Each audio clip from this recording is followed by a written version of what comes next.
우리 명강의 성도 여러분 환영합니다. 우리 먼 거리에 계시지만 우리 반갑게 인사 나눌까요? 반갑습니다. 감사합니다. 우리 민수기 계속 보고 있는데요. 민수기는 하나님의 군대라는 측면에서 민수기를 바라보아야 한다라고 말씀드렸습니다. 이 하나님의 군대라고 한다고 해서 이스라엘 백성들에게 가장 중요한 것이 어떻게 하면 군대를 효과적으로 운영할 것인가, 어떻게 하면 그들이 전쟁을 잘 처리할 것인가에 대한 문제가 아니라고 했죠. 그들의 싸움은 어디에 있다고 했습니까? 그들이 정결한 삶을 살아가야 하고 또 하나님의 말씀에 얼마나 순종하는가가 이스라엘 백성들의 싸움이라고 계속해서 말씀드리고 있습니다. 그래서 이스라엘 백성들은요, 삶 속에서 거룩하지 않은 것을 멀리하고 부정한 것을 피하고 자기의 몸은 물론 사회적 행위들까지 정결한 삶을 추구해야 하는 자들이 바로 이스라엘 백성이죠. 그래서 우리 지난주 5장에서 보았던 것처럼요, 부정한 사람들, 나병 환자, 유출증, 주검 등으로 부정한 자들, 또 가정과 이스라엘 진영을 더럽게 하는 자들을 어떻게 처리해야 되고 어떻게 그들을 이렇게 부정함에서 멀리해야 하는지를 다루고 있었습니다. 오늘 6장은요, 그와는 반대되는 이야기죠. 긍정적 의미에서 하나님을 위하여 구별된 자들, 그러니까 하나님을 위해서 이렇게 살겠습니다 라고 하나님께 서원한 자들의 모습을 소개하고 있습니다. 사실 여러분, 이스라엘의 부르심 자체가 예배하기 위함이지 않습니까? 하나님이 그들을 출애굽시키셨던 이유도 거기에 있었고 아브라함을 선택하신 이유도 거기에 있었죠. 하나님은 이스라엘이라는 민족을 통해서 예배받으시기를 원했고 그 예배하는 이스라엘 백성이 복으로 환원되어 자신들이 살아나고 주변 나라들까지도 살리는 복의 근원이 되기를 원하셨던 게 바로 이스라엘 백성들입니다.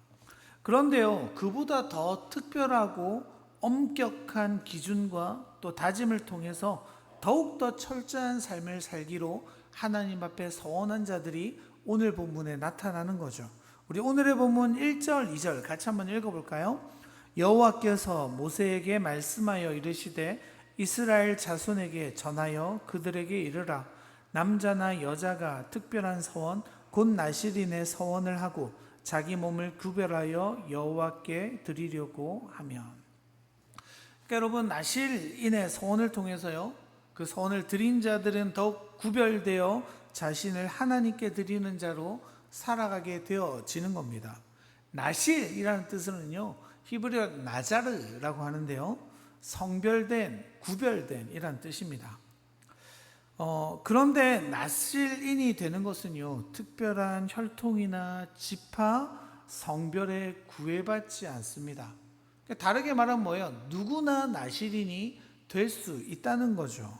우리가 좀 전에 2절에도 읽었지만 대상이 어떻습니까? 남자나 여자나 특별한 서원 곧 나실인의 서원을 하고 라고 되어 있죠. 그러니까 나실인이 되는 기준이 뭐예요, 여러분? 서원만 하면 돼요. 하나님, 내가 나실인이 되겠습니다 라는 서원을 하나님 앞에 올려드리면 누구나 나실인으로 살아갈 수 있게 되어지는 겁니다. 우리가 지금은 요 본문들을 그냥 읽고 지나가 버릴 수 있는데 우리가 고대 근동시대의 여성에 대한 취급이 어떠했는지 너무나도 잘 알지 않습니까? 그 남성 중심 사회였죠. 제사장도 여자가 될 수 있었어요? 없었어요. 남자들만 제사장이었습니다. 그런데 주님께서는요, 나실인으로 사는 것에는 남녀의 구분을 두지 않고 계시는 거죠. 이게 무슨 이야기입니까? 정결한 삶을 사는 것은요, 성별에 아무런 문제가 되지도 않는다라는 말씀입니다. 거룩한 삶을 사는 것에는요, 혈통이나 위치나 직분이나 성별이나 나이나 이런 게 하나도 중요하지 않다는 겁니다. 그러니까 제사장, 왕, 나실인, 20세 이상 된 남자 이런 게요, 정결한 삶을 보장하지 않는다는 거죠. 여러분, 그런 건 다 뭐예요? 그냥 직분이죠. 물론 그 직분을 맡았기 때문에 좀 더 엄격하게 다르게 살아야 하는 부분이 분명히 있습니다. 하지만요, 하나님의 백성으로서 정결한 삶으로의 초대는요, 그 특별한 계층이나 위치에 있는 사람이 아니라 하나님을 믿는 모든 자에게 열려 있는 거라고 주님은 말씀하시는 겁니다. 그래서 우리가 계속해서 보면, 우리가 레위기, 민수기를 통해서 계속해서 확인하는 주제가 뭡니까? 강조점이 뭐예요? 이스라엘 백성에게 요구되어지는 삶이 뭡니까? 거룩한 삶이죠. 정결한 삶이라는 거예요. 그래서 주님 뭐라고 말씀하십니까? 내가 거룩하니 뭐라고요? 너희도 거룩하라 라고 말씀하시잖아요. 그러니까 거룩을 위해서, 정결을 위해 가는 모든 과정을 특별한 사람들에게 준 것이 아니라 이스라엘 백성 모두에게 열어놓고, 하나님은 그들이 하나님 앞에 자신의 삶을 내어드리기를 원하고 계시다는 거죠. 그러니까 여러분, 우리가 이 시대도 마찬가지지 않습니까? 여러분, 개신교가 다른 종교와랑 차이들이 여러 가지 있지만 그 중에 하나가 뭐예요? 우리는요, 기준이 똑같아요.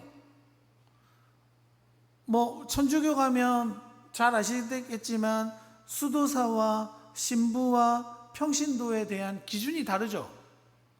불교만 가도 어때요? 스님들과 일반인들의 기준이 달라요.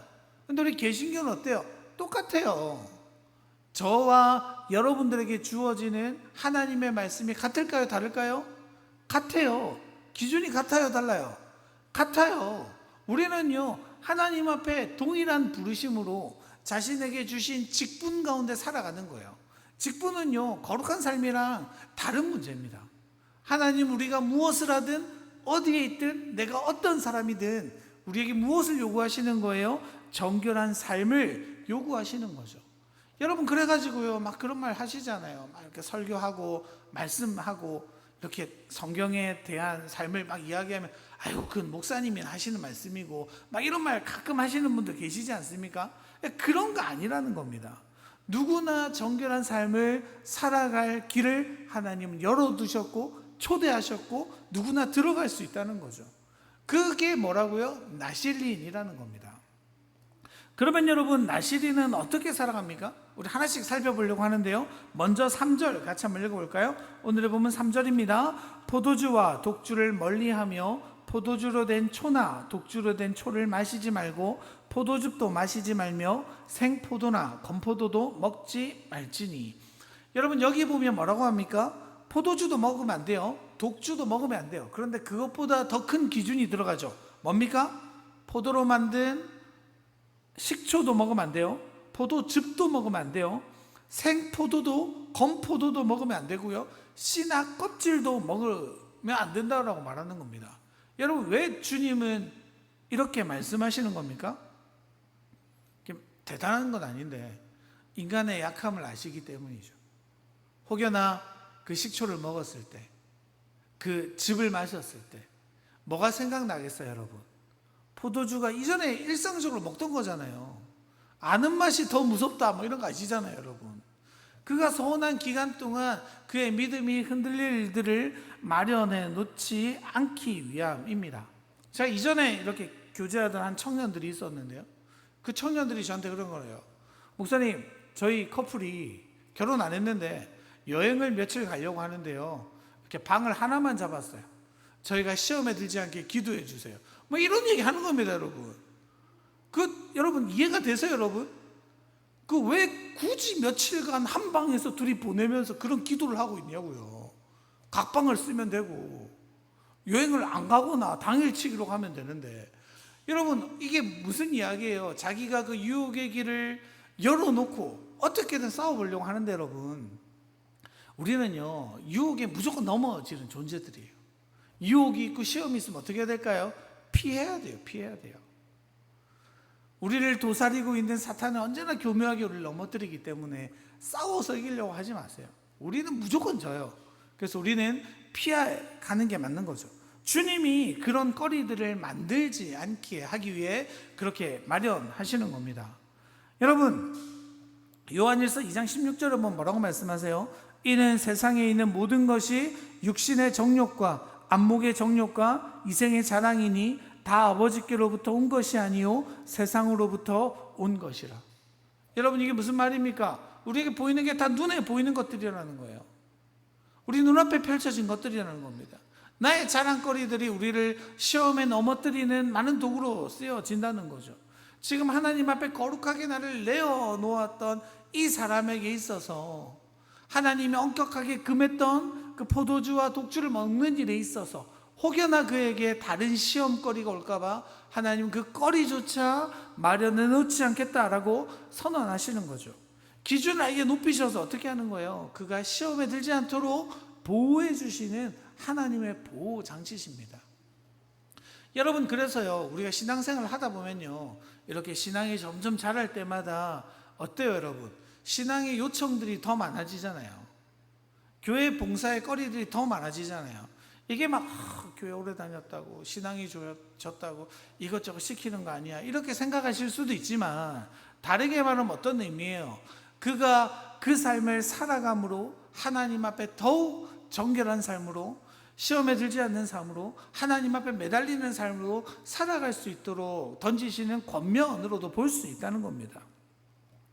여러분, 그렇게 하나님은 포도주와 독주, 그리고 관련된 포도와 그 술에 관한 모든 것들을 금하시죠.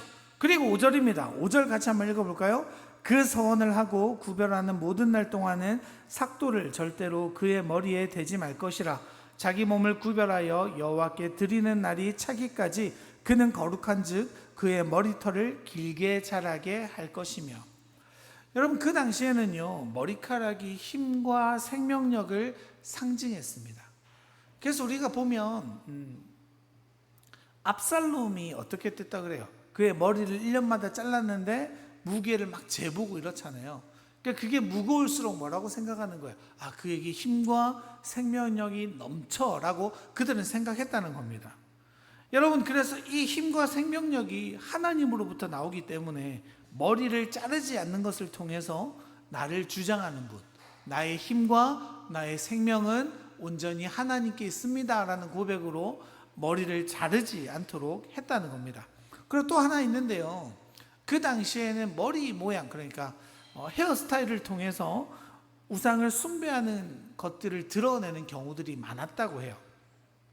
아까 독주와 마찬가지인 거죠. 특정한 머리 스타일을 해서 이방인을 상징하는 하나의 상징들로 나타날 우려들을 또 맡게 되는 겁니다. 그렇게 하나님은 머리를 자르지 않게 하심으로 그의 힘이, 능력이 오직 하나님께만 있음을 스스로 고백하고 사람들이 그를 바라보며 그가 나시리라는 것을 알게 하시는 거죠. 그리고 또 있는데요, 우리 6절 7절입니다. 같이 한번 읽어볼게요. 자기의 몸을 구별하여 여호와께 드리는 모든 날 동안은 시체를 가까이 하지 말 것이요 그의 부모 형제 자매가 죽은 때라도 그로 말미암아 몸을 더럽히지 말 것이니 이는 자기의 몸을 구별하여 하나님께 드리는 표가 그의 머리에 있습니다. 여러분, 시체를 만지면 안 됩니다. 이건 이스라엘 모든 백성이 그랬죠. 시체를 만지면 어떻게 됩니까? 부정한 자가 돼요. 그런데 문제는 어떻게 됩니까? 그의 부모, 형제, 자매가 죽어도 그를 만져서는 안 된다라고 이야기하고 있습니다. 여러분, 근데요, 이 행위, 이스라엘 백성들은 형제, 자매가 죽으면 만질 수 있습니까? 없습니까? 있어요. 장사 지낼 수 있죠. 그런데 지금 나시리는 아예 만지지도 못하게 하죠, 그 기간 동안. 그런데 생각해보면 여러분, 이렇게 하지 말아야 될 사람이 한 명 더 있었어요. 기억나십니까? 기억 안 나시겠지만 우리 레위기 21장 한번 찾아볼까요? 레위기 21장 10절 11절입니다. 레위기 21장 10절 11절. 우리 조금 이따 레위기 한 군데 더 찾아야 되니까 펼쳐놓으시면 좋을 것 같아요. 같이 한번 읽어볼까요? 자기의 형제 중 관유로 부음을 받고 위임되어 그 예복을 입은 대제사장은 그의 머리를 풀지 말며 그의 옷을 찢지 말며 어떤 시체든지 가까이 하지 말지니 그의 부모로 말미암아서도 더러워지게 하지 말며. 여러분, 그 기준이 지금 누구와 동일한 거예요? 대제사장과 동일한 겁니다. 그러니까 이게 무슨 이야기입니까? 지금 나시린이 살아가는 방식은요, 마치 대제사장이 살아가야 하는 정결의 기준에 맞춰서 살아가야 한다는 겁니다. 이것뿐만이 아닙니다. 우리 아까 전에 포도주와 독주에 관한 규례도 보았지 않습니까? 이게 제사장에게는 어떻게 적용되어지냐면요, 레위기 10장 9절, 이것도 한번 찾아보실래요? 레위기 10장 9절입니다.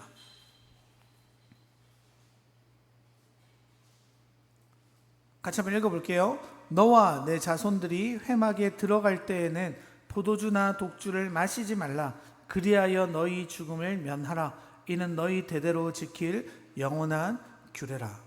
여러분, 레위인들도요, 포도주나 독주를 마시면 안 됐어요. 물론 나시린의 기준이 훨씬 높지만, 그런데 이 레위인은 계속 마시면 안 돼요. 특정한 곳에서 안 되는 거예요. 특정할 때 먹으면 안 돼요. 그게 언제입니까? 회막에 들어갈 때는 술을 마시면 안 된다는 겁니다. 그런데 나시린은 어때요, 여러분? 자신이 서원한 그 기간 동안 계속해서 마시면 안 돼요. 그리고 그 재료조차도 먹어서는 안 되죠. 여러분, 왜 그렇습니까? 레위인은 회막에 들어갈 때만 안 먹으면 되는데요, 나시린은 왜 그 긴 시간 동안 먹으면 안 되는 거예요? 그것은요, 레위인은 언제 거룩해질 필요가 있습니까? 회막에 들어갈 때 거룩해져야 되죠. 나시린은요, 하나님 앞에 서원한 기간 동안 거룩해야 하기 때문입니다. 거룩한 장소 회막으로 들어갈 때 정결함이 필요하다면 거룩한 시간을 정해놓고 살아가는 나시린에게도요, 동일한 오히려 더한 기준이 적용되어지는 거죠. 제사장들의 기준과 동일하게 만들어 가시면서 직분에는 참여할 수 없지만 정결함에는 동일하게 참여할 수 있도록 하나님 만들어 가시는 겁니다. 왜 그렇습니까, 여러분? 정결함이 이스라엘의 최종 목표이니까요. 모두가 거기에는 참여해야 되니까요. 거룩한 백성으로 살아가기 위해서는 그 기간 동안 그 회막 안에 있는 것처럼 우리는 언제나 살아가야 하기 때문입니다. 여러분, 이 놀라운 이야기들은요, 지금을 살아가는 우리에게도 사실 동일하죠. 여러분, 우리를 뭐라고 부릅니까, 여러분? 성도라고 부르잖아요. 거룩한 무리들 아닙니까? 이 시대에 구별된 자로 부름받은 게 우리들입니다. 믿으세요? 그리고 우리 몸은 뭡니까? 거룩한 뭐라고 그래요? 성전이라고 하잖아요. 성전이요, 하나님을 모시고 있는 우리의 몸이라는 겁니다. 그러니까 우리는요, 신약시대를 살아가는 우리는 사실 예수님을 믿는 그 순간부터 나시린으로 살아가는 거예요. 그래서 여러분, 우리가 추구해야 되는 게 뭐예요? 하나님을 향한 거룩이죠. 정결함이죠. 내가 예수를 믿고 주님이 다시 오시는 그 날까지 그 거룩함을 향해 구별된 자로 살아가는 것이 이 시대를 살아가는 그리스도인의 모습이라는 겁니다. 내 안에 성전이 계시는데요, 내가 거룩한 성전인데요, 그래서 주님 뭐라고 해요? 너희 몸을 거룩한 산 제물로 드리라. 이것이 너희의 영적 예배니라 라고 말씀하시죠. 여러분, 우리가 드려야 되는 게 그거예요. 우리 삶 가운데 거룩함, 우리 삶 속의 정결함, 세상 사람과 다른 길을 걸어가는 그 걸음들이 때로 세상 사람들은 미련하다 말할 수 있습니다. 그 편한 술 한 모금 못 먹는 게 너무나도 불편하지 않나라고 유혹할 수 있어요. 그런데 그것들을 왜 살아가야 되는 거예요? 나는 나시린이니까요. 나는 지금 특별하게 주님 앞에 부름받은 자로 살아가는 자들이니까요. 여러분, 생각해 보세요. 나시린이요, 머리도 길죠, 술도 못 먹죠, 식초도 못 먹어요, 포도즙도 안 먹어요, 부모가 죽었는데 장사도 못 지내요. 여러분, 이러면요, 사실 그 기간이 길어진다고 생각해 보세요. 칭찬할까요, 사람들이? 칭찬하지만 엄청 핍박도 있을걸요? 불편할 겁니다. 그 주변에 있는 사람들이요. 그런데 그는 그런 눈치를 경험하고 그런 상황을 보고 자신의 긴 머리를 바라볼 때마다 계속해서 뭘 떠올리는 거예요. 아, 내가 나시린이야. 나는 거룩한 자야. 난 지금 정결한 기간을 살아내고 있어. 그의 고백이 계속해서 하나님 앞에 걸어가지는 겁니다. 이 시대의 그리스도인이 그런 거라고요. 우리가 거룩한 자로 주님 앞에 내어 바쳤다면 세상의 길과 다른 길로 때로 손가락질 받는다 해도 미련하다 해도 그 길을 걸어갈 때 하나님이 우리를 거룩한 자, 특별한 자로 여겨 가시는 거죠. 여러분, 그런데요, 이 소원을 올려드릴 때 나시린이 평생 했을까요? 기간을 자기가 정할 수 있었습니다. 우리 8절의 말씀 같이 한번 읽어볼까요? 자기의 몸을 구별하는 모든 날 동안 그는 여호와께 거룩할지니라. 몸을 구별하는 모든 날이라고 되어져 있죠. 그러니까 기간이 있었다는 겁니다. 이게 유대인의 그 자료들을 찾아보면요, 보통 이제 30일, 60일, 100일을 자주 했다 그래요. 그래서 뭐 길게 서원한 사람은 7년, 그리고 20년 동안 나실으로 지낸 경우도 있다라는 기록들이 있습니다. 그렇게 여러분, 그 기간 동안 정해놓고 하나님 앞에 특별한 거룩함으로 살아가는 거죠. 그렇게 기간이 끝나면 하나님 앞에 그 나실의 모든 기간이 끝났음을 마치는 예배를 드리게 되어집니다. 우리 13절인데 같이 한번 읽어볼까요?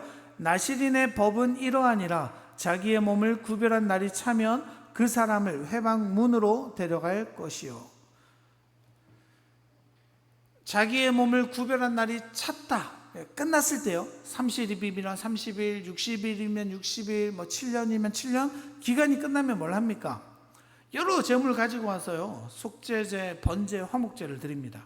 그리고 머리털을 깎고 그 머리털을 화목제물 밑에 불 속에 밀어 넣어요. 머리를 깎는다는 게 뭡니까? 이제 나시린으로서의 기간이 마쳤다라는 선언이죠. 그리고 이후에 요제를 드리고 나실의 서원이 마쳐집니다. 그리고 그 후에 그는 나시린의 모든 규례에서 자유로워지고 이제 일상으로 돌아가게 되어지는 거죠. 여러분, 그렇게 머리를 자르고 일상으로 돌아간다는 게 무슨 말입니까? 그가 정말로 살아야 하는 곳은요, 그렇게 세상과 동떨어진 곳이 아니라 세상 속에서 살아가고 있는 자들이라는 이야기죠. 그래서 세상 속에서 주님의 백성으로 살아가기 위해서 잠시 세상과 떨어져 하나님만을 바라보는 시간이 바로 나실인 서원의 기간인 겁니다. 그렇게 나실인들은요, 몇 달 혹은 몇 년 또 더 긴 시간 동안 특별한 거룩함으로 엄격한 기준 속에 살아가며 참 주님의 백성으로 훈련되어 이제 어디서 살아가는 거예요? 자신이 속한 세상으로 나가 살아가게 되어지는 겁니다. 여러분, 요즘도 이런 훈련들이 종종 있잖아요. 뭐 예수전도단 DTS라든지 이렇게 뭐 한 달, 뭐 이렇게 뭐 1년 이런 식으로 시간을 정해서 하는 것들이 있습니다. 저도 이제 이렇게 하고 싶어하는 훈련이 하나 있는데, 영신훈련 피정이라는 게 있는데요, 30일짜리예요. 그래서 엄두를 못 내겠더라고요. 막 문의를 해봤는데 한 일주일 이런 것도 있습니다. 막 사모 되잖아요. 그렇게 나도 이렇게 좀 특별한 곳에 가서 하나님께 딱 집중하고 온전히 살고 싶어 이렇게 되는데, 그러면 잘 준비될 것 같고 잘 훈련될 것 같고, 그리고 세상으로 나가면 난 좀 더 하나님의 뜻대로 살아가고 싶은데, 그런데 이런 생각이 들죠. 요즘 세상이 바빠 죽겠는데, 먹고 살기도 힘들어 죽겠는데, 일상을 살아야 되는데 나시린처럼 한 달, 두 달, 7년, 아유 못해. 우리 그렇지 않습니까? 저도 그런 거죠. 한 달 피정 가고 싶어요 떠나버리면 여러분, 교회는 누가 키웁니까? 안 웃으시네요. 우리 가족은 어떻게 합니까? 여러분, 그런 염려들이 있는 거죠. 여러분, 저도 그런데요, 우리 일상을 살아간 우리 성도님들은 얼마나 더 하시겠어요? 현대사회에서 평범한 일상을 살고 있는 우리 가운데 어느 누가 그렇게 일정 기간 삶을 떼어 나실 삶과 같이 살아가는 일은요, 사실 쉽지 않은 일입니다. 그런데 여러분, 우리가 조금만 생각해 보면 사실 우리는요, 그런 기간을 살아가고 있어요. 그 의미와 그날의 소중함을 잊고 살아서 그렇죠. 여러분, 여러분은 특정한 기간 동안 나실인처럼 특별히 떼놓고 살아가는 날이 일주일에 하루 있으시죠? 언제예요, 여러분? 없으십니까? 주일이잖아요, 주일. 교회 나올 때 어떻게 하세요? 평소에 입지 않는 좀 단정한 옷을 찾아서 오시죠. 오전부터 오후의 시간까지 교회 안에서 어떻게 하세요? 억지로 거룩한 척 해야 되잖아요. 어제 술을 마셨다 해도 오늘은 못 마시지. 예배드리고 성도들과 함께 교제를 나누고 또 교회에 대한 봉사들을 나누죠. 여러분, 사실 우리는요, 일주일에 한 번 그렇게 나실인으로 하나님 앞에 우리를 드러내고 있습니다. 또 그렇게 고백하는 거잖아요. 그 주일만큼은 지난 6일과 좀 다르게 좀 더 거룩하게 살고자 하는 마음들로 교회 오시고 교회에 머물고 또 사역을 마치고 이렇게 돌아가시는 건 아닙니까? 또 주일이 모자라면 어때요? 저녁에 오시잖아요. 저녁의 시간에 뭐 1시간 정도의 시간이지만 이 시간 또 하나님 앞에 예배를 발급하며 좀 세상과 다른 구별된 삶으로 여기 나오시지 않습니까? 여러분, 그런 맥락이죠. 지금 여름 동안 우리 다음 세대가 보내는 여름 캠프와 수련회도 그런 거라고 볼 수 있습니다. 세상과 조금 동떨어져 하나님 앞에 머물러 있는 시간으로 살아가는 거죠.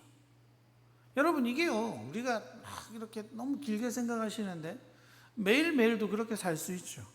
일상에서 잠시 시간을 내어 하나님의 말씀을 묵상하고 또 기도하고 내가 원하는 시간이 될 수 있잖아요. 새벽이 될 수도 있고 저녁이 될 수도 있습니다. 아니면 밤늦은 시간도 되죠. 그런 시간을 보내고 나면요, 우리는 세상을 주님으로 살아갈 힘을 비로소 얻게 되어지는 겁니다. 여러분, 그래서 바쁘면 어떻게 해요? 굳이 안 나오시더라도 우리 오고 가면서 출근길에 아니면 어딜 가시면서 하다못해 설거지를 하면서라도 우리 온라인으로도 예배 드리실 수 있잖아요. 그래가지고 오늘 설교 준비하는데 문득 이런 장을 좀 열어드려야 되겠다 싶어가지고 우리 부목사님께 급하게 목사님 오늘부터 우리 수요 예배도 실시간 송출해보면 어떨까요? 이런 생각이 문득 들어가지고 요청드려요. 지금 나가고 있을 겁니다. 여러분, 그렇죠. 일주일에 하루 혹은 이틀 또 매일을 내 하루 시간에 짬짬이 시간을 주님과 함께 보내는 시간을 보내는 것이요, 이 시대를 살아가는 우리들에게 나신인으로서의 기간을 정해놓고 하나님 앞에 나아가는 시간이라고 볼 수 있습니다. 이것이 현대를 사는 우리 그리스도인들이 실천할 수 있는 나실인의 서원인 겁니다. 여러분, 그래서요, 요런 의미를 봤을 때 하나님과 만나는 시간이 정해지면 더 좋을 것 같습니다. 하나님, 내가 오늘 하루 혹은 매일의 시간, 뭐 예를 들면 아침 7시부터 8시까지는, 그게 너무 힘들면 아침 7시 35분부터 7시 40분까지는 하나님과 만나는 시간을 가질게요. 여러분, 그게 아무것도 아닌 것 같지만요, 주님과 매일마다 교제하는 그 시간이요, 우리를 살아내게 만듭니다. 일상으로 돌아가 주님을 떠올리게 만드는 우리가 되어지는 겁니다. 그래서 우리는요, 말씀을 매일마다 보는 게 중요하죠. 매일 기도함으로 주님과 가까워지는 게 중요합니다. 나실인 훈련은요, 그 시간으로 영원히 살아가는 게 아니죠. 특별한 기간 동안 특별한 조건에서 특별하게 하나님을 경험하며 그 모든 훈련들이 마치고 또 일상으로 나아가 살아가는 겁니다. 우리에게 매일매일이 주어진 삶을 살아갑니다. 물론 주님을 항상 떠올리는 건 쉬운 일이 아니죠. 그래서 여러분, 우리는 하루의 시간 또 일주일의 하루를 하나님 앞에 온전히 내어놓음으로 인해 우리가 주님의 백성이라는 사실을, 우리가 결국 추구하는 삶이 세상에 있는 것이 아니라 하나님께 있음을 고백하는 삶으로 도전받고 살아내는 자들로 우리가 걸어가는 겁니다.